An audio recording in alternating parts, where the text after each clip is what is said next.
Aujourd'hui, je vais vous parler des noix, les noix à privilégier, bénéfiques pour la santé, et les noix à éviter.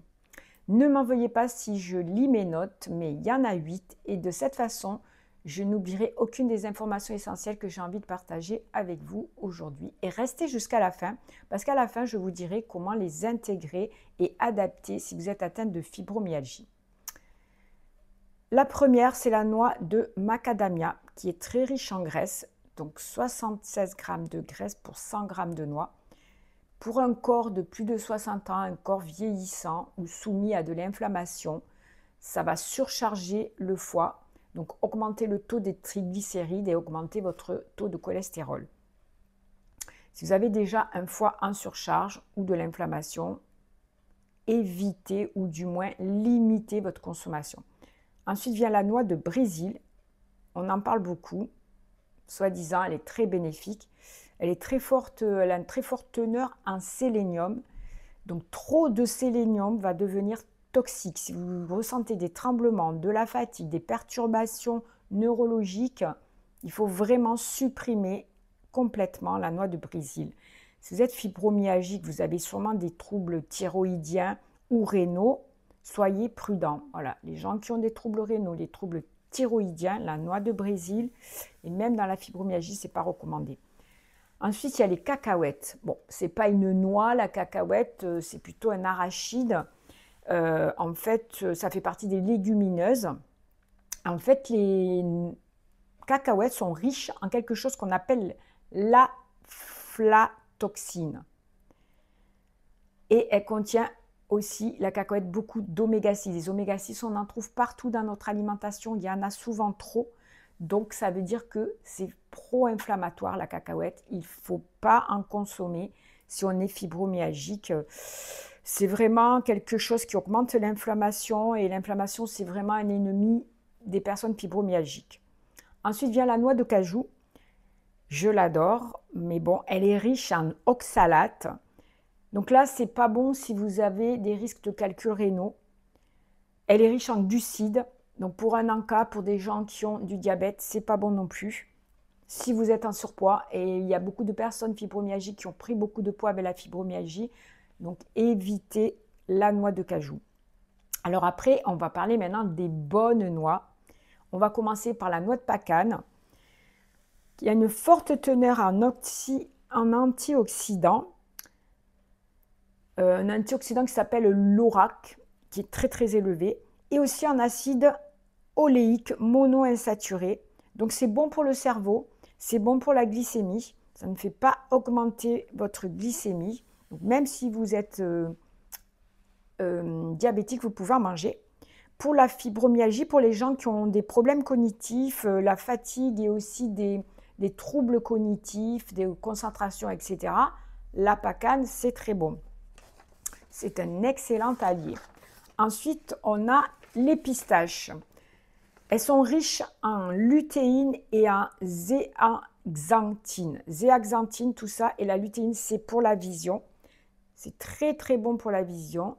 Et aussi, elles sont riches en protéines végétales de belle qualité et elles sont riches en fibres. Donc, c'est vraiment un allié, la pistache. En plus, elle favorise une bonne digestion.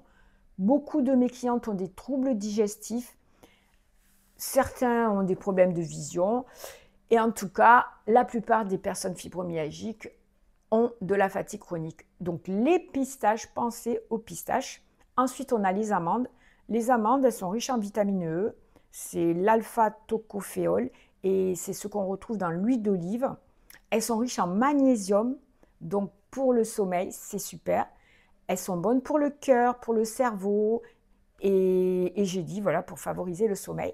Si vous êtes fibromyalgique, vous avez un sommeil agité, pas récupérateur, des crampes, des douleurs musculaires, les amandes, c'est vraiment parfait. Ensuite, la meilleure, la noix de Grenoble. Donc, elle contient de l'acide alpha-linoléique dont je vous ai parlé, ALA, qui est contenu dans les noix de chia. C'est donc riche en oméga 3, un très bon acide gras végétal.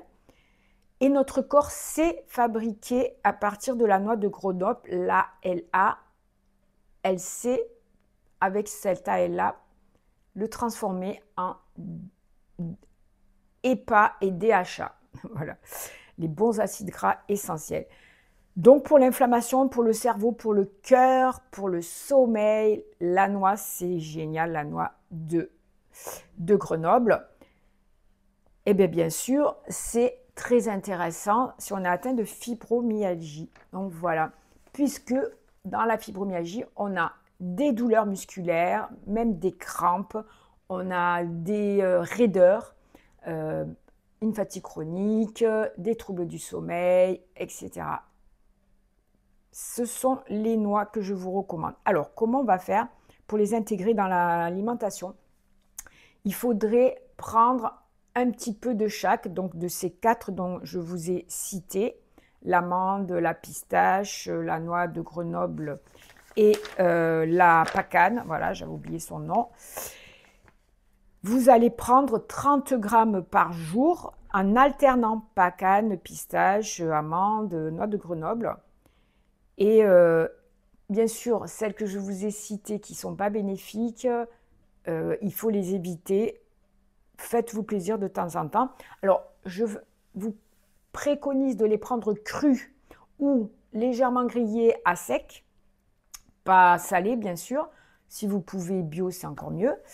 Et par contre, consultez un médecin, un diététicien si vous êtes atteint de problèmes rénaux, hépatiques, thyroïdiques, avant bien sûr d'intégrer ces noix que je vous ai conseillées dans votre alimentation.